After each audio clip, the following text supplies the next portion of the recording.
안녕하세요. 네, 안녕하세요. 저는 옥스퍼드 대학 출판부의 정원일입니다.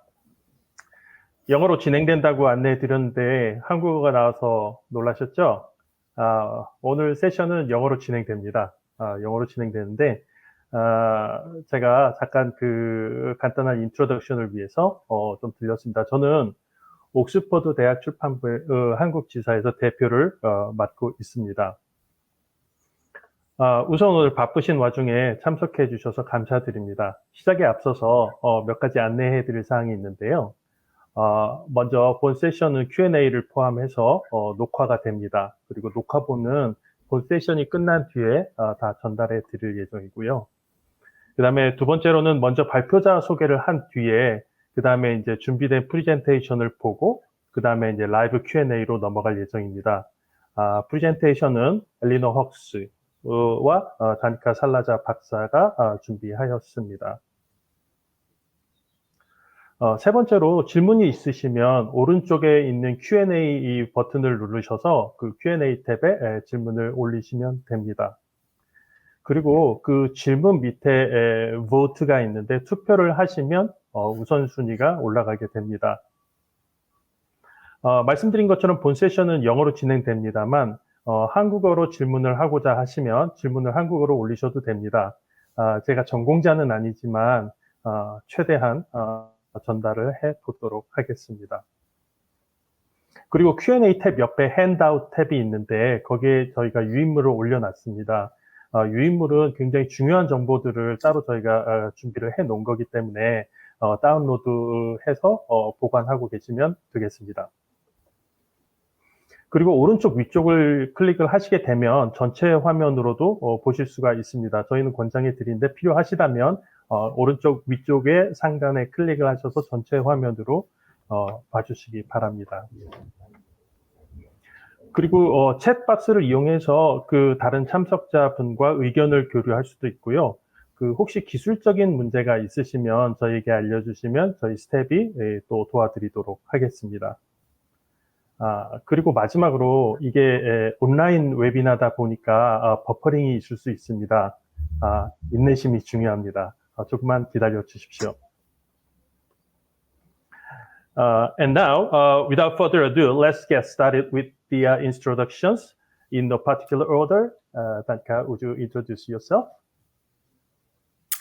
Hello, everyone. Good morning. My name is Danica Salazar, and I'm Executive Editor for World Englishes for the Oxford English Dictionary. And Ellie? Hi, everyone. My name is Ellie Hawkes. I am the Product Manager for the Oxford English Dictionary and for Oxford Dictionaries Premium. 네, 방금 그 프리젠터 두 분이 이제 본인 소개를 하셨고요. 먼저 다니카 살라자 박사는 저희 옥스퍼드 랭귀지 팀에서 그 월드 잉글리시의 이기시큐티브 에디터를 담당하고 있습니다. 전 세계에서 통용되는 다양한 영어의 에디토리얼 프로젝트를 담당을 하고 있고요. 그 다음에 이제 두 번째로 소개한 엘리 헉스는 옥스퍼드 잉글리시 딕셔너리하고 옥스퍼드 딕셔너리 프리미엄의 프로덕트 매니저를 담당하고 있습니다. 자, 이제 프레젠테이션으로 이동하도록 하겠습니다. I'm delighted to guide you through using the dictionary today. The Oxford English Dictionary tells the story of more than 250,000 words in the English language, from the earliest writing to the present day, and representing English usage from across the globe. Like a conventional dictionary, you can look up a word and find out what it means and how to spell it, but there is far more that you can learn from the OED beyond this. If you already know which English word you are interested in, you can use the quick search box located on the home page and in the top navigation of every page to find that word in the dictionary. Autocomplete suggestions will appear after typing 2 characters, and this can be especially helpful if you're unsure of the spelling used in the OED.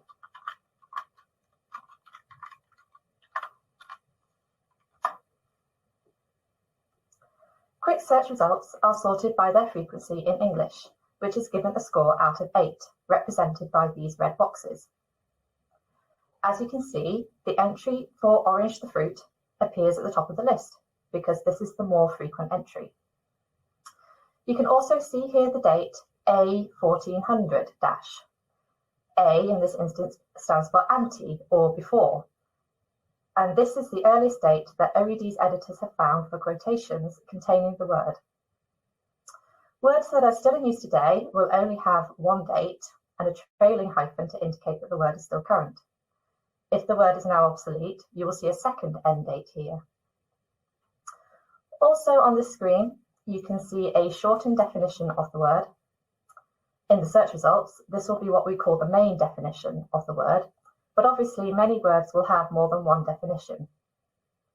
To view all the definitions and information in the entry, click on the View Entry link.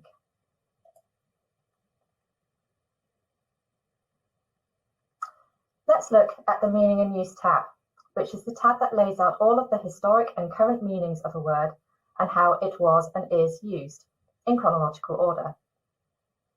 Each entry contains one or more definitions of the word, and each definition is supported by quotations that show how the word has been used in context. The first quotation is the earliest that OED editors have been able to find, which in this case is some point before the year 1400. Dating from the Old and Middle English period can be complicated, so there is guidance on what these dates and abbreviations mean in our information pages.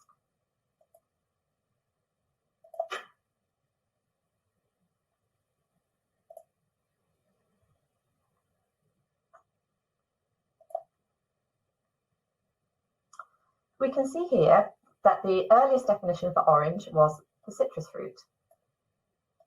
To see how more definitions relating to the fruit were added over time, we can scroll down this page to see that meanings referring to any orange-coloured fruit or any orange-like tree were developed in the 18th century and 20th century. We can also see that extended uses for orange the colour were developed from the 16th century. And this developed further meanings in heraldry and botany. The table of contents on the left-hand side can help to navigate around this entry so that you can skip straight to particular parts of speech or phrases. This left-hand panel also contains some useful links if you would like to know more about this word beyond what is described in OED's updated entry. If you would like to see how orange was previously described by OED's editors, you can click to view the version in OED's second edition. You can also view more information in dictionaries not published by OUP, such as the Middle English Dictionary. Lastly, the control at the top of the panel will hide quotations if you are only interested in reading definitions. There is much more information available in the entry beyond describing what a word means. The Etymology tab gives a detailed account of how a particular word entered the English language and which languages a particular word originated from. Relatedly, the Forms tab will show you how a particular word has been spelt over time. Here you can see that orange has been spelt in myriad different ways, most of which are different to today's spelling. Each of the forms listed here in the tab are searchable, so if you are studying an historic text and you encounter a word that looks unfamiliar, you can search OED for this spelling, find its modern form and what the word means now and what it meant then. The Pronunciation tab will give you information about how the word is pronounced. We provide British and US English pronunciations for most words, and these are presented in audio files, international phonetic alphabet transcription of those audio files, and a simplified version of that transcription. Where a word is used in a regional variety of English, we provide a pronunciation in that variety as well. We provide lots of guidance on how to interpret the phonetic transcription and further detail about how we decide upon pronunciations is in our information pages.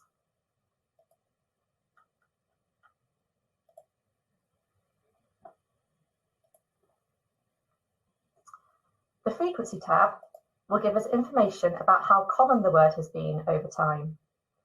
It presents up to two graphs, one that uses Google Ngrams data to derive this information from 1750 to 2010, and one that uses OED's own corpus to derive this information from between 2017 and 2023. Again, more detail about how we compute this information is available on this page and in our information pages.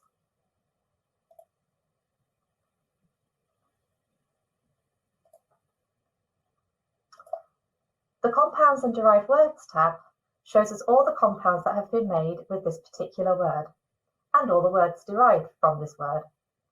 This list can be sorted chronologically or alphabetically and can be filtered to particular parts of speech, types of formation, or use in regional English or subject.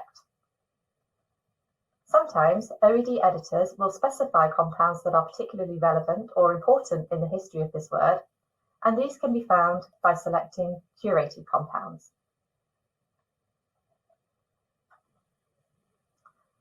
The entry content is presented in tabs by default to make it easier to navigate to the different sections and to give adequate space to things like the forms tables and frequency graphs.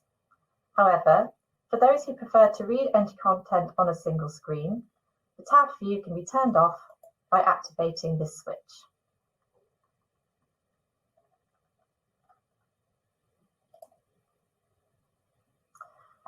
Do note that if you are not signed into a subscription, when you click on a search results link, you will see a fact sheet view of the entry.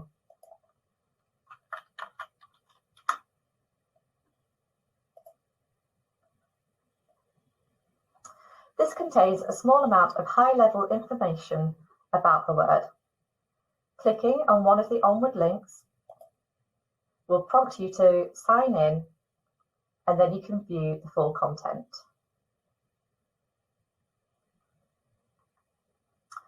Now let's imagine that you do not have a specific word in mind.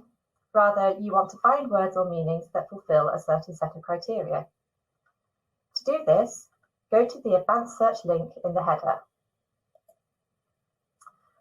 This presents us with every entry in the dictionary, which can then be filtered down depending on criteria. For instance, to find words coined in the 19th century, we can use the date filter, select first use, enter 1800 in the from box and 1899 in the to box, and then this presents us with this list, which is sorted by frequency, but we can change this to alphabetical or chronological using this drop-down menu. This list can then be further filtered by part of speech, language of origin, usage, subject, etc. As we've seen, OED is made up of entries, and each entry can have several different meanings listed within it, such as orange the fruit and orange the colour. And we can use advanced search to find meanings of words that meet certain criteria, such as meanings present within a particular subject or time period. For instance, this list shows all the different meanings of different words coined since the start of the 21st century in the subject of technology.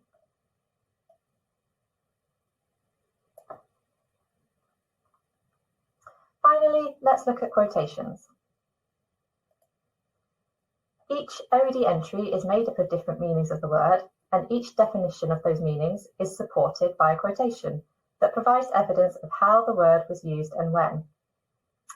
OED derives its evidence from hundreds of sources, from Shakespeare to social media. If you are interested in how and when words were coined, you can use the Quotations tab. Here we can filter down to particular authors or sources, and we can find out which authors first coined which words. For instance, by searching for Tolkien in the quotation author field, and selecting first an entry from the date field and clicking update, we can retrieve all the words that were coined by Tolkien. We can then narrow this down to find all the words that were first invented in The Hobbit. Advanced searches can be saved by anyone who sets up a free personal account. With all searches, paid subscribers can download a CSV file of up to 1,000 results for analysis offline. To create a free personal account, simply open the account pop-up and click Register. Fill in the details and then sign in to view your account page.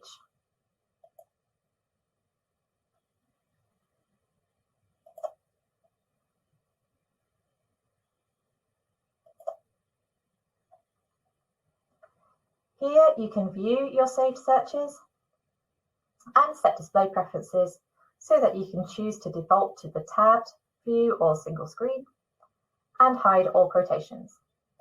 More information about how to use and access OED and how words enter the dictionary can be found in the information menu.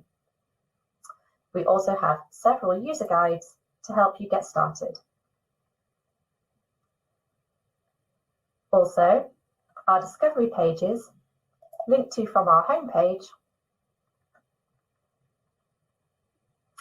showcase lots of different words, geographies and time periods, and are an excellent way to begin exploring the dictionary. Thank you. I will now be explaining the different kinds of information that you can usually find in a typical OED entry. To do this, I'll be showing you an example of an OED entry, standing place, which has been recently revised. So let us now go to OED.com to look at this entry. So this is the OED homepage. So let's just go to the search bar and look for our entry, standing place. Let's click on it. As you know, the current edition of the dictionary that is exclusively accessible on OED.com is a living, changing text that is updated every 3 months. Modifications in these regular updates may include further revisions to definitions, pronunciation, etymology, headwords, variant spellings, and dates, as well as new senses, phrases, and quotations. Revisions and additions of this kind were incorporated into the entry for standing place that you're seeing on your screen right now, when its latest version was published in the OED 2022 update. Revision information like this can be found by clicking here. Here in the Meaning and Use tab, you can see the different senses of the compound standing place, all in chronological order. As an historical dictionary, the OED shows the full history of English over 1,000 years, and this means that even obsolete and disused words and senses are included. As you can see in this entry, standing place was first used in English in the late 14th century in a Middle English translation of a Latin text. This meaning of fallow land is rare and long obsolete, but since it's the very first evidence of standing place being used in English, it is still in the entry and is listed first. The second meaning listed in the entry is a place assigned or reserved for a person or thing to stand in, a place designed to accommodate a person or people standing. This is what we can say is the more commonly used meaning of standing place, which is first attested in the early 15th century and continues to be used until the present day. This can be seen in the quotation paragraph for this sense, which includes quotations from every century from the 15th to the 21st centuries, showing the usage of standing place in this particular sense from sources as varied as Middle English texts, a 17th century dictionary of hard words, a travel book written by Mark Twain, an early 20th century newspaper, and a 2011 book about the opera. The third meaning of a place where a person is standing appears a few centuries later in 1736, but also continues to be used today. The fourth and newest meaning is used in a particular context in a particular variety of English. standing place in the sense a place where one belongs or has established right of residence, a foothold, a home base, also a sense of identity and independence associated with this, is used specifically in Maori contexts in New Zealand. It is fairly new as it is a 21st century usage dating to the year 2000. As you can see from this example, an OED entry includes all meanings of a word, whether obsolete or current, rare or common, in general use or specific to a certain part of the English-speaking world. Now, when we go to the etymology tab, we find an explanation of where the word comes from or how it has been formed in English. In this particular case, we see that standing place was formed within English by compounding or putting two words together, which, as you know, is a very productive means of forming new words in English. However, there is an additional element here, as the New Zealand sense that we saw earlier is actually a loan translation from the Maori language. This means that the use of standing place in the specific sense was influenced by translating an existing Maori word, torangawewe, using English elements that together make a similar meaning. In the pronunciation section, we see the different ways that standing place can be pronounced. Just like all non-obsolete entries in the OED, this entry has both a British English and American English pronunciation. And since it also has a New Zealand English sense, it also gets a New Zealand English pronunciation. IPA transcriptions are provided, IPA meaning the International Phonetic Alphabet, but we also have these play buttons that, when clicked, will play recordings of standing place being pronounced these different ways. The audio pronunciations are not synthesized, but are recordings made by actor phoneticians recruited for each variety who came to OUP's recording facilities in Oxford to read each transcription aloud. So let us now play these pronunciations and see how that works. So this is the British English pronunciation. Standing place. The US English pronunciation. Standing place. And the New Zealand English pronunciation. Standing place. The pronunciation section also features relevant pronunciation keys, which explain the key sounds and symbols for each pronunciation model. For example, here are the pronunciation keys for British English, for US English, and for New Zealand English. There's also a link to a page dedicated to each pronunciation model with a discussion of the rationale for the model, along with major reference sources and potential discrepancies and compromises. The OED has formulated specific pronunciation models for several varieties of English, which can all be consulted on the OED website. These models were developed using pronunciation data drawn from varietal dictionaries, knowledgeable native speakers, and online evidence of natural language use. As the OED's World English editor, I am particularly interested in documenting how English words are used in different parts of the world. Briefly, I'll show you some examples of how the OED can help researchers answer a variety of questions on how English is used across the globe. It can aid in investigating questions like the ones I'm going to be showing you. The first question, which words are used in specific English-speaking countries or regions? Let us now go back again to the OED website to see how we can find out the answer to that. To answer this question, we can use the OED's advanced search function, which you'll find here. And you find different categories for filtering the advanced search here on the left-hand side. And we can go to the category Regional English. By clicking on the different categories on this list, we can see the words that belong to the different varieties of English recorded in the OED. Say, for example, African Englishes.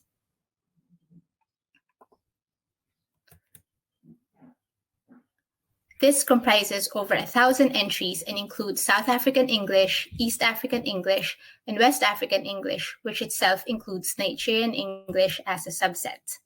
Next question. What are the dominant semantic fields in a specific variety of English, and what do they say about the culture of the community that speaks this variety? Again, we can use advanced search to answer this. If we go to language of origin, then expand Indo-European, then Indo-Iranian, then select Indo-Aryan, a category which includes words in the OED that originate in Indian subcontinent languages, we see that there are 1,468 entries in the dictionary that come from languages such as Bengali, Hindi, Sanskrit, or Urdu. If you scroll down to the subject categories, we see that 313 of these words, or 21%, belong to the subject category religion and belief.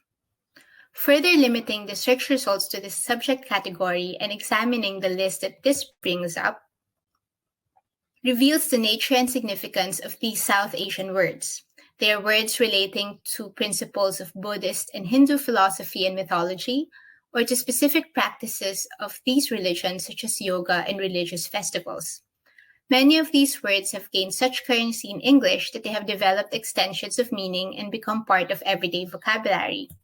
Words such as avatar, guru, juggernaut, karma, mantra, nirvana, and pundit. Another question: which languages have had the most influence in a specific variety of English? Again, using advanced search, this time selecting Caribbean English,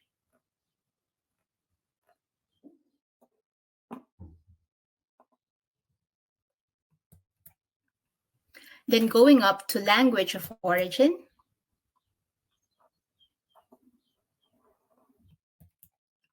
we see that Caribbean vocabulary mostly comprises words of English origin and loaned words from European languages such as Spanish and French, but also includes words that have been borrowed from African languages, Indian languages, and indigenous languages of the Americas, as well as from Caribbean Creoles.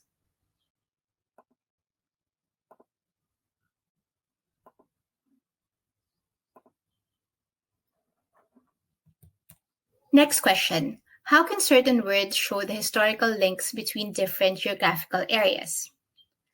Back to our previous advanced search, we see that there are 7 Caribbean English words that come from Indian languages.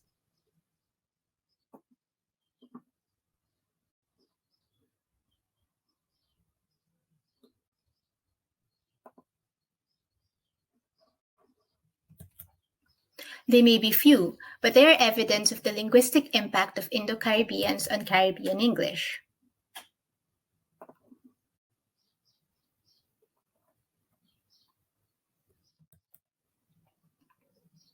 A result of the history of the indentured laborers from India in the wider subcontinent who were brought by the British, Dutch, and French during the colonial era from the mid-19th century to the early 20th century, whose descendants form an important part of Caribbean society today.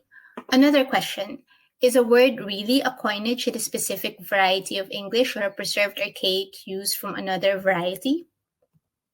One simple but fundamental question for lexical studies of world Englishes that can be answered by simply consulting an OED entry, which we're going to do right now by going back to the simple search bar. So the question is whether a word or sense that has been found to be characteristic of a particular variety is indeed a new word or sense that developed within this variety. One typical example of a word that many people consider to be unique to Philippine English is comfort room. Comfort room. And we'll bring up the OED entry for this right now. Comfort room is one of the most commonly used terms in the Philippines to refer to a toilet. However, the OED entry for comfort room contains evidence of this compound being used in the United States as early as 1886. continuing to be used by Americans during the early years of the American occupation of the Philippines, thus giving an indication of when the term may have been picked up by Filipinos and then falling out of use in America in the mid-20th century and remaining in current use only in the Philippines. The OED provides convincing proof that comfort room is not a Philippine coinage, but rather an archaic usage in American English preserved in contemporary Philippine English. Final question. How have spelling conventions changed for certain World English words? To answer this, we'll look at another OED entry, gotch, as an example.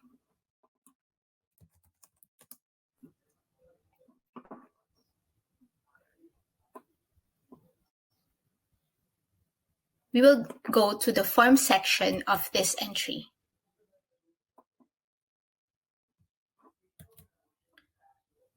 This section shows the different ways that a word has been spelled throughout its history.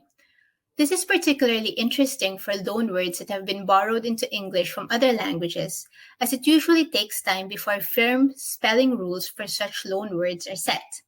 For instance, gotch, a Canadian slang term for underpants which traces its origins to the Ukrainian language.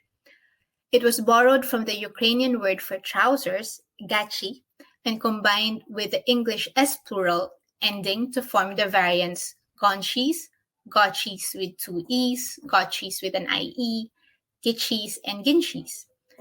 These were then transformed through back formation to the variants gonch, ginch, gitch, gonch, and gotch. The choice of variant depends on which part of Canada a speaker is from. There seems to be a preference for gotchis in Ontario, for gitch and gotch in Saskatchewan and Manitoba, and for gonch and other varieties with N in Alberta and British Columbia. And now, I'd like to conclude this part of the presentation by focusing on the OED's coverage of words of Korean origin. If you follow the steps that I showed you earlier and use OED Advanced Search to look for words in the dictionary that come from the Korean language, you will see that the OED currently includes 41 loanwords from Korean.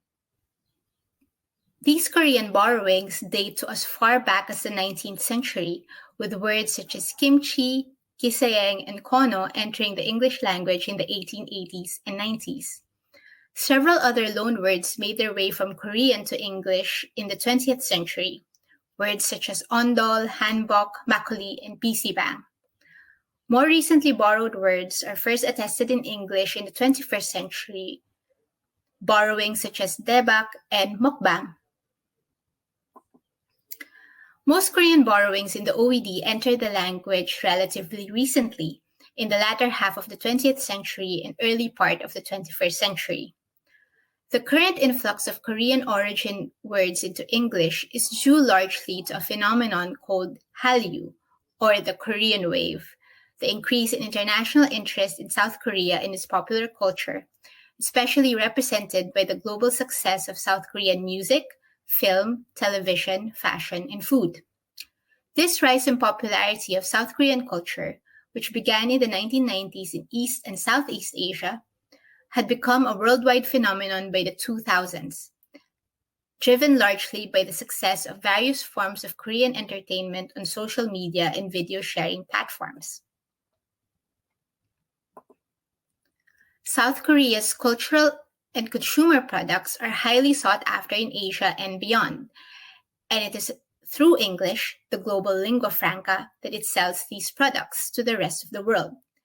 That is how a country where English is not a majority language and where it plays no official role can have such an impact on modern English vocabulary.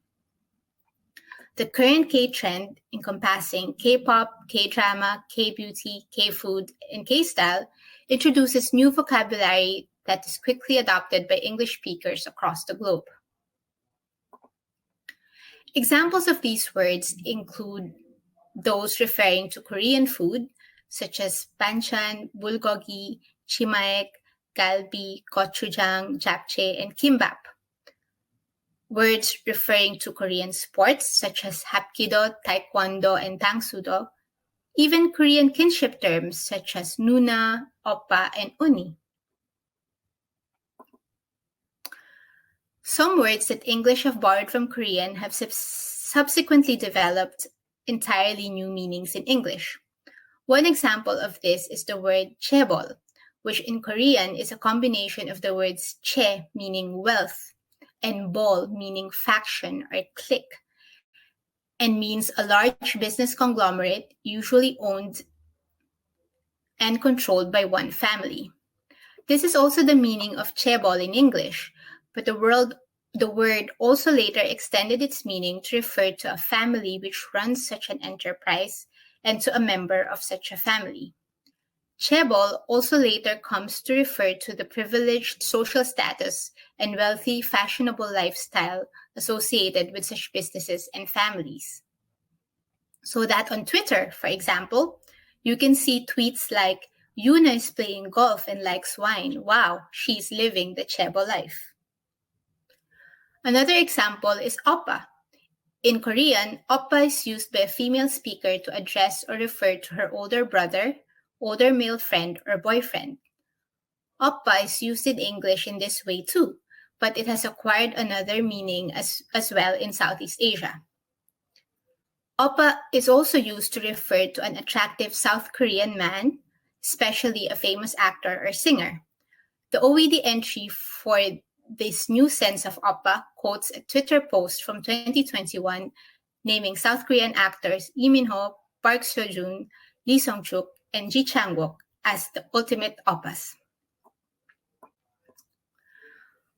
Although most words of Korean origin in the OED are borrowings from Korean, the OED also records words that are from Korea but are formed within English with English elements. Two notable examples are new meanings of the English words bias and idol that developed within the K-pop and K-drama fandom in South Korean entertainment, where bias is a person's favorite pop star, pop group, or actor, or a fan's favorite member of a pop group. Also, in East Asian popular music, an idol is a cantopop, J-pop, or K-pop singer performing as a solo act or as a member of a group. Another example is the word skinship, a blend of two English words, skin and kinship, following the model of the Korean word sukunship and the earlier Japanese word sukinchupo. It is used especially in Japanese and Korean contexts to refer to the touching or close physical contact between parent and child or between lovers or friends, viewed as a means to express affection or strengthen an emotional bond. It is also now fairly common to see parents outside of Korea or Japan in online forums talking about the role of skinship in good parenting, or K-drama fans recommending a series for the good skinship scenes between its romantic leads, or K-pop fans gushing over the latest display of skinship between members of their favorite group. This slide lists the words of Korean origin that were published in the OED's September 2021 update, but you can also click on the link provided on your handouts to read more about this update. And to learn more about different varieties of English in the OED, you can visit the dictionary's World English Hub, which is home to our content and resources on World Englishes, including free resources, articles, videos, teaching resources, pronunciation information, and more. You can also find information on academic publications, news features, and how to suggest World English terms for inclusion in the OED. That's it for me. Thank you very much. Ellie and Danica, it was a very informative presentation. Thank you very much. 자, 이제 프레젠테이션이 끝났습니다. 그래서 지금부터 라이브 Q&A 시간을 가질 예정인데요. 지금 방금 한 프레젠터랑 할 예정입니다. Q&A 탭에 질문들이 몇 개 올라와서 시작을 할 예정이고요.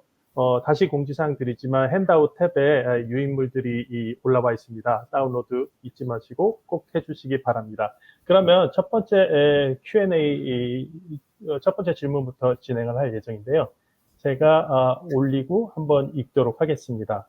다행히도 영어로 질문을 주셔서 제가 한번 읽어보도록 하겠습니다.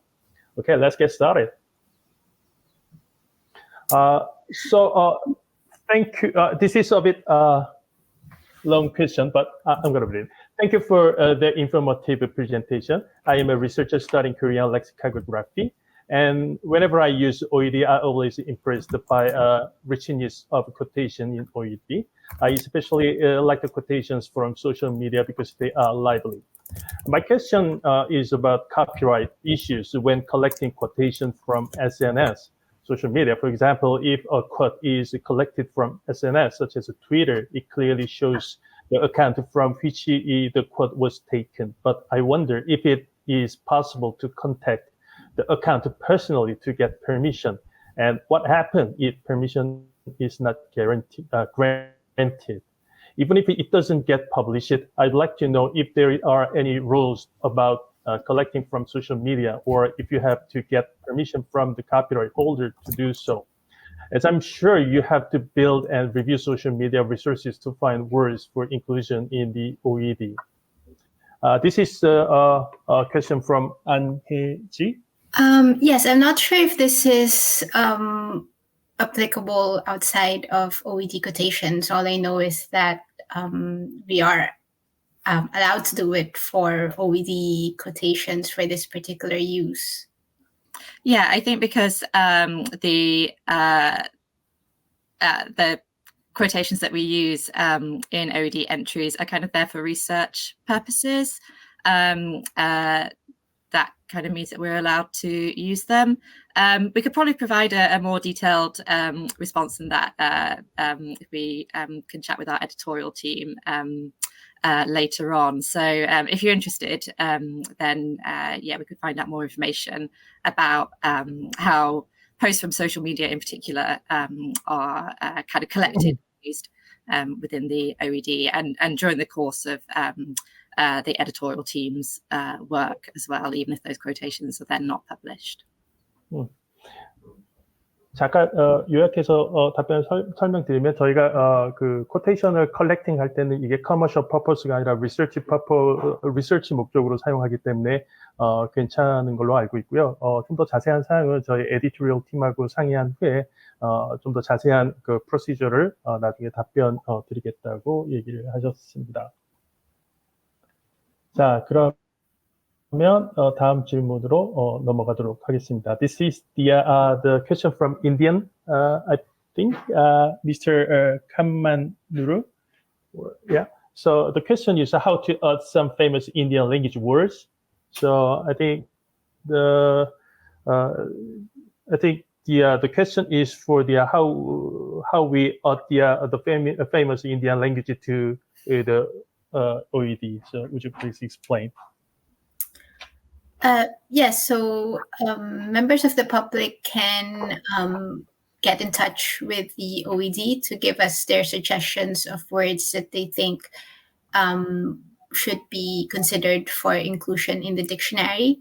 So if you remember the link that I showed you earlier during the presentation for the World English Hub, so if you have a World English word that you would like to suggest to the OED editorial team, that's the place where you can go to submit your suggestion. I think, and of course, Indian English words are included in that. Yes. 답변 조금 설명드리면 다른 어디언스 분들을 위해서 저희가 가치가 있다고 생각되는 인도어나 뭐 다른 언어들은 그 저희 월드 잉글리시 허브에 가시면 거기에 이렇게 제안하도록 되어 있습니다. 그럼 저희 에디토리얼 팀에서 리뷰를 거친 다음에 충분히 가치 있다고 판단이 되면 그 다음에 이제 OED에 등록을 한다고 합니다. 그 다음에 다음 질문은 이거는 저희가 사전에 이메일로 받은 건데요. Is it possible to save historical thesaurus searches on the personal account too? Yes, it is possible. In the same way as saving searches for entries or meanings or quotations, the save search button is there on the historical thesaurus tab as well. 예, 가능하다고 합니다. 가능하고 다른 save searching 기능을 통해서 다른 검색식 저장하듯이 historical thesaurus search도 같이 저장이 가능하다고 합니다. 이것도 그 전에 그 사전에 미리 받아놓은 질문 중에 하나인데요. The first presenter mentioned that is possible to export 1,000 search results. Can I also export multiple searches with 1,000 result each? Yes, that is possible. The best way to do that is using the filters that are present along the left-hand side of the advanced search page. So depending on how many results you want to export, it might be that you export nouns first and then adjectives, then verbs, or just use the subject filters to kind of just narrow your list down to under 1,000 words. If you have a lot, then the date filter is probably the best way to do that. So break your results list up into date ranges of a year, 5 years, or 10 years apart. 가능은 하다고 합니다. 가능은 한데, 그 제안을 하는 것은 그 왼쪽 패널에 보면은 그 필터 기능이 있으니까 필터 기능을 쓰셔서 좀 narrow down 한 다음에 그 1,000개 결과 이하로 만든 다음에 출력을 하시는 게 어떨까라는 얘기가 있었습니다. 다음 질문을 보면 코멘트인데요. Thank you. It is a great session. Korean Cultural Center UK in London shows exhibition 26 Korean words. It introduced 26 Korean words which OED added in 2021. I would love to give a tour if you have an interest. This is the comment. Thank you. Yes, we've just heard about that. That sounds amazing, and we would love to visit the exhibition. Mm-hmm. This is a question from Hyunju Lee. The question is, thank you for interesting announcement. I work for an organization that is creating a joint dictionary for North and South Korea, and I'm also a lexicography researcher in a university. My question is as follows. So when writing about the language of another country, there must be a limitation of writing in alphabet. In the case of North and South Korea, there are words that have no difference in pronunciation, but only in the way they are written. And I wonder what strategies the OED has on this.